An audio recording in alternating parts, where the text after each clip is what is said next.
vous portez assez haut et qui est très porté aussi, hein, évidemment, par ce gouvernement. Et je pense que ce n'est pas un hasard si le numérique est aujourd'hui au cœur de notre action dans ce ministère. Voilà, donc vous dire que nous, en tout cas, on suit avec énormément d'intérêt ce que fait l'UNESCO. Alors, on ne se situe pas aussi large, aussi haut, etc. On est très... vous voyez, on a des sujets, et c'est normal, parce que, bon, on doit mettre en œuvre des politiques et essayer de faire en sorte que ça se traduise autant que possible dans les faits et dans ce qui est en fait même une transformation parallèle, hein, qui est la transformation de la pédagogie universitaire. C'est-à-dire pour nous, alors d'ailleurs la MIPNES s'appelle Mission pour pédagogie numérique. La pédagogie du numérique dans l'enseignement supérieur, c'est ça.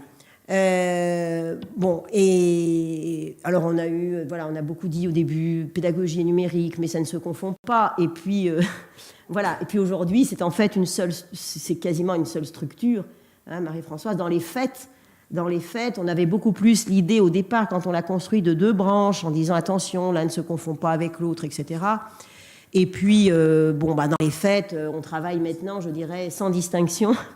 Voilà. Et bien sûr qu'il y a des transformations pédagogiques qui ne tiennent pas au numérique, mais c'est totalement interpénétré.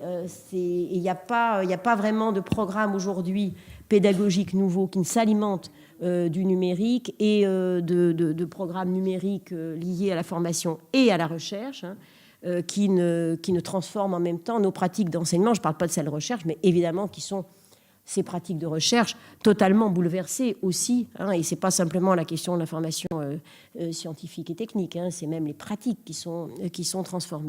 Je voudrais terminer sur 2 points pour dire combien pour nous c'est là aussi concret. C'est l'importance que revêt du coup pour nous la transformation immobilière. Donc c'est un de nos axes très importants. Je pense que ce n'est pas forcément un sujet que vous avez abordé. Je l'ai abordé incidemment à travers le campus breton, puisque là, alors eux, ils ont carrément symbolisé ça en consacrant leur plan campus à du béton intelligent, si je peux m'exprimer ainsi, du beau et intelligent. Bon. Et qui leur permet, en tirant des câbles, avec un seul enseignant dans un espace, d'alimenter toute la Bretagne. Mais partout, c'est ce à quoi nous assistons, c'est-à-dire au fait qu'aujourd'hui, nos sous-directions numériques et immobilières travaillent en permanence ensemble. C'est-à-dire que le numérique appelle des changements dans l'immobilier, dans l'occupation de l'espace, en fait. Hein. Bon, les usages aussi, hein, la mobilité des usages, du travail, de tout, amène à transformer les espaces. Alors, soit les espaces existants, et en particulier... à permettre au personnel et aux étudiants et à tous les extérieurs qui viennent dans nos établissements de pouvoir être connectés en permanence, etc. Donc, ça transforme nos halls, nos lieux de passage. On n'est plus du tout dans la non-partition du temps. Le fait qu'on a aujourd'hui une sorte de labilité des temps et des occupations fait que nos espaces universitaires, quand je dis universitaire, c'est école aussi, hein, bien sûr, nos espaces d'enseignement supérieur eux-mêmes ne sont plus cloisonnés de la même façon. Et donc ça, moi je me rappelle il y a quelques années, des directeurs de bibliothèques me disaient « Madame Benafous, ils font pas silence ». Et puis on fermait à clé toutes les portes de TD quand les profs n'y étaient pas, pour pas qu'on salisse. Bon, voilà. Mais, alors certes c'est embêtant si c'est toujours sale, mais... Aujourd'hui, on voit bien que le rapport à l'espace change avec aussi le rapport aux usages et au mode d'occupation de notre temps. Donc ça, les universités avec les CROUS, etc., sont vraiment dans des grands changements. Là, je parle de ce qui existe déjà. Et puis, quand on construit aujourd'hui, on construit autrement. On construit en pensant à ces nouveaux modes de travail, nouveaux modes de partage, parce que ce n'est...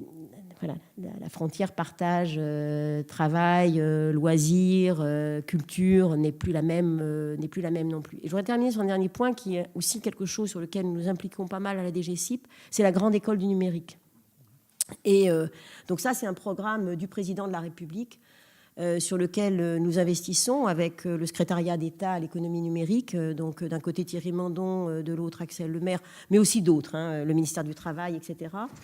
Et le président de la République a récemment annoncé le deuxième moment de labellisation de la grande école du numérique. Donc je voudrais en dire 2 mots parce que je trouve que c'est intéressant aussi par rapport à ce qu'apporte le numérique.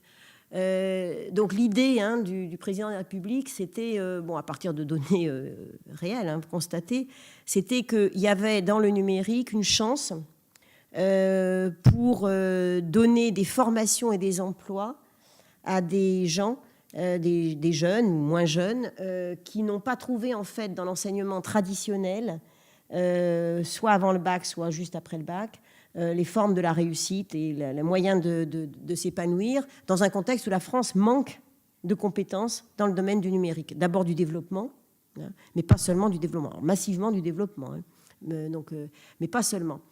Et donc, on a décidé, alors c'est assez intéressant parce qu'on a décidé de créer cette grande école numérique qui n'existe pas en fait. C'est-à-dire qu'on a créé quelque chose qui n'a pas de mur, bon, alors, il y a un GIP, mais il n'y a pas d'école à montrer. Il y a des centres, donc des centres publics, privés, avec là aussi, séparation public-privé qui n'est pas, qui n'est plus aussi absolue. Et donc, l'idée, c'est qu'il y a une mission de service public qui doit être faite, qui doit être de profiter de la nouvelle économie et société du numérique dans laquelle nous sommes, qui n'est même pas dans laquelle nous sommes et qui se transformera encore, de profiter de cette nouvelle donne pour donner une chance, redonner une chance à des jeunes ou moins jeunes qui sont sortis, soit des décrocheurs, soit et leur permettre dans des formations assez courtes. Bon, ça peut être, alors ça va de quelques mois jusqu'à, on a des licences pro. Il y a quelques universités qui font des licences pro qui peuvent donc être en fait, des licences, sur 3 ans, quoi. Avec beaucoup de stages, des modes pédagogiques totalement différents, un peu inspirés de l'école 42, mais sans forcément une piscine pour tous, et qui permettent à ces gens effectivement de trouver un emploi et en même temps de satisfaire les besoins de notre économie. Et avec cette idée que le numérique, c'est aussi une autre façon de penser, que c'est aussi un autre type d'ingéniosité, un autre type d'intelligence et de savoir qu'on peut, et qui après ouvre sur beaucoup d'autres choses. Et voilà, donc ça, je crois que c'est également intéressant parce que on a quand même un système d'enseignement qui, par ailleurs, SCOSUP, globalement, était quand même un système très cloisonné. Et pour dire combien cette idée fait son chemin, j'étais hier au CA de l'école polytechnique, et on en a parlé. Voilà, donc pas pour dire que Polytechnique allait se mettre sur les rangs de la grande école du numérique, je vous rassure, mais c'était intéressant de voir avec des patrons qui sont au CA de Polytechnique qu'on convergeait entre le ministère de l'Enseignement supérieur et ses grands patrons sur cette idée que le numérique, c'était aussi l'occasion de former autrement et de tirer vers l'emploi et vers la réussite, au sens large, des gens qui, dans un mode d'enseignement traditionnel, n'avaient pas trouvé leur place. Voilà. Donc, vous dire que c'est... Bon, on est dans cette direction, on est devenu vraiment numérique, complètement. On essaye de... Alors, c'est comme vous le disiez, Monsieur le Président, on fait des étapes, on avance, c'est jamais jusqu'au bout, on n'a jamais fait tout ce qu'on voudrait, mais on est dans cette transformation, la vie vraiment au jour le jour. Donc vraiment, merci de nous avoir permis de vous recevoir et puis de m'avoir permis de vous dire ces quelques mots. Merci.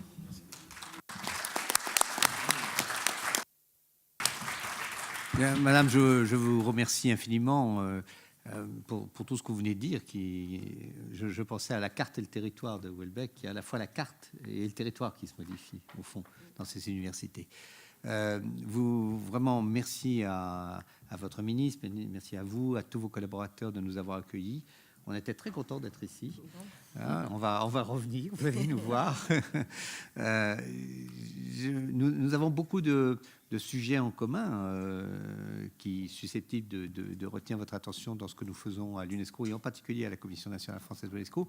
D'abord, nous essayons de développer le réseau des chaires UNESCO françaises. Nous en avons 40 actuellement. Nous sommes en train de monter à 42, 43. Ce sont des chaires académiques, mais qui sont labellisées par l'UNESCO, qui leur permettent d'accéder au réseau des chaires UNESCO mondiales. Plusieurs milliers d'universités sont reliées entre elles. Et à l'intérieur de ces chaires, il y a de très nombreux responsables de chaires qui, dans les différentes disciplines, justement, ont fait le pari des MOOC et le pari du numérique, et qui ont des MOOC déjà qui existent. Nous avions envisagé peut-être que notre site de la commission soit une plateforme retraçant ces MOOC ou reliant ces MOOC. Il y a un deuxième programme qui vous intéresse aussi, du point de vue de la recherche et de l'enseignement supérieur. Sonia Barry est là. On a remis, il y a 2-3 jours, 30 bourses L'Oréal aux jeunes femmes scientifiques, donc prédoctorantes et doctorantes, qui sont pas toutes françaises, elles sont pour l'essentiel françaises, mais avec des étrangères. On a développé avec L'Oréal tout un programme maintenant en direction de ces jeunes femmes qu'on intègre en quelque sorte dans des débats scientifiques. Donc elles sont très jeunes, et elles ont 25 ans, 26 ans, 27 ans. Et elles constituent une sorte de vivier extraordinaire, puisque ça fait plusieurs années que c'est fait, donc c'est plus une centaine. Et je pense que ça serait intéressant que vous les receviez, peut-être que vous les voyez. C'est vraiment ce qu'il y a de meilleur dans la recherche française. C'est absolument stupéfiant. Elles ont expliqué chacune en quelques minutes ce qu'elles faisaient. Il y a un troisième dossier que nous suivons de près qui vous intéresse, c'est l'actualisation de la recommandation de 74 sur la condition du chercheur scientifique. C'est un texte qui définissait l'éthique des chercheurs à l'échelle mondiale. Il date de 1974, donc c'est un texte qui avait été défini dans la période de la guerre froide et sur le fondement duquel d'ailleurs les échanges Est-Ouest se sont faits. Mais évidemment, ça n'est plus du tout la préoccupation d'aujourd'hui.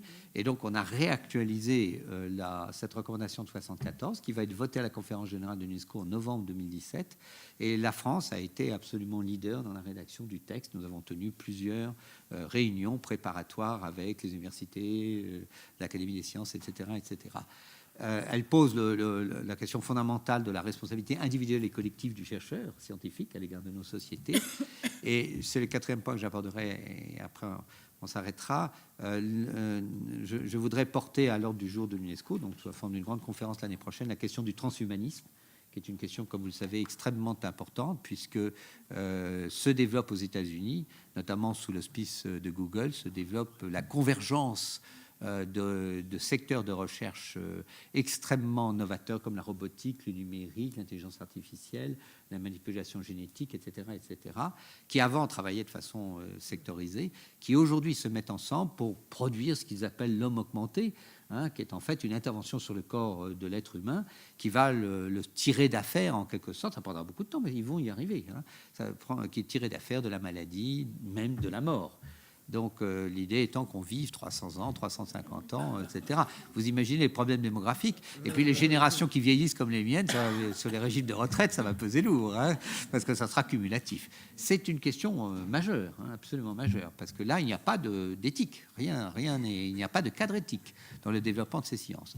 Donc je trouve que c'est un sujet très intéressant qu'on va essayer. Alors on aura notre recommandation de 74, on la donnera en quelque sorte. On va faire venir tous les grands spécialistes des États-Unis qui réfléchissent sur ces points-là. Et bien sûr, j'en ai touché un mot au ministre, ça l'intéressera beaucoup. Vous serez, j'imagine, aussi partie prenante à ce processus. Voilà. Alors, je voulais remercier nos deux organisateurs qui ont magnifiquement travaillé. Je voudrais remercier l'inspection générale qui a été à l'origine, en quelque sorte, vous avez été le déclencheur de au travers de Sonia, le déclencheur de cette réflexion. Jean de Saint-Guilhem et l'inspecteur, voilà, c'est ça. Voilà. Et puis, je voudrais, Alexandre, que tu rappelles les jeunes qui nous ont aidés, parce que c'est un travail, et en les citant, viens en bas. Voilà, Alexandre a produit l'événement. C'est au sein de la Commission nationale française pour l'UNESCO, il a cette responsabilité de transformer nos idées, nos rêves et nos envies en une réalité qui s'appelle une conférence. Alors, si tu peux juste donner le nom des jeunes qui sont ici et qui... Si la conférence est une réalité. Tout simplement, mais tous mes remerciements au titre de la Commission française à tous ceux qui nous ont accompagnés. Charles qui a travaillé dessus en premier, qui est en haut. Voilà. Shadia qui est juste en bas, vous voyez, comme quoi tout est bien organisé. Voilà. Et tous ceux qui nous ont accompagnés sur ces 2 jours, à la fois Lisa, Chase, Ils sont vraiment très nombreux. Il y a également Elisa Chase, Fernanda qui est restée à l'accueil, qui vous a accueilli, accompagné pendant toutes ces... Elle est là, elle est revenue. Et Alix, voilà. Merci beaucoup à vous et merci beaucoup à toute l'équipe qui ont vraiment travaillé, donné beaucoup sur ce projet, sans compter. Voilà. Et maintenant, ça va être quelques jours de repos avant de continuer. Merci beaucoup.